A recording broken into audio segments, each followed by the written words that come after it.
আপনি কি বলবেন?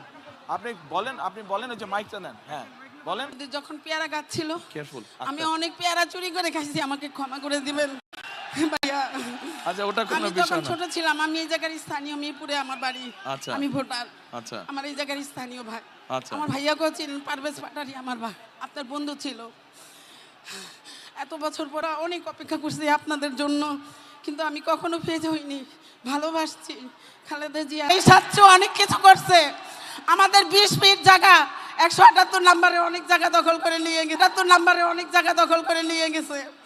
এখন আবদার ভাইয়া, যাদের যাদের জায়গা নির্যাতন হয়েছে তাদেরকে আপনি একটু সহযোগিতা করবেন, এ আর কোনো কিচ্ছু চাহিদা নাই আমার। আচ্ছা, ঠিক আছে বোন, বসেন আর আপনি। ভাইয়া বসেন।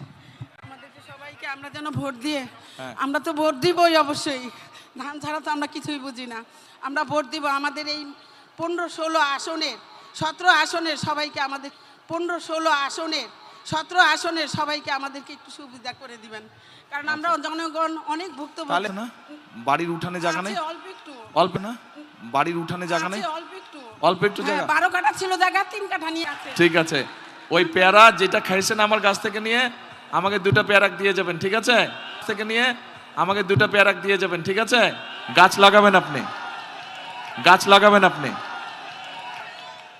আচ্ছা ভাইরা, কাল থেকে বোন আজকে হবে না, আরেকদিন ইনশাল্লাহ। আরেক মূল সমস্যা কি কি, ভাষান্তরিকবাসীর মূল সমস্যা কি কি আমি আমার মতন করে জেনেছি, কিন্তু আজকে আমি আপনাদের কাছ থেকে সরাসরি জানতে চেয়েছি এবং আপনাদের মাঝে থেকেই কিছু মানুষকে আমি জিজ্ঞেস করেছি কি এলাকার সমস্যা। আপনাদের সামনে আমি বলতে চাই যে ছোট থেকে আমার মতন আপনারা বড় হয়েছেন, এই এলাকায় বহু মানুষ বসবাস করছেন। ছোট থেকে আমার মতন আপনারা বড় হয়েছেন, এই এলাকায় বহু মানুষ বসবাস করছেন গত 20, 25, 30, 40 বছর যাবত, গত 50 বছর যাবত। আমিও আপনাদেরই একজন।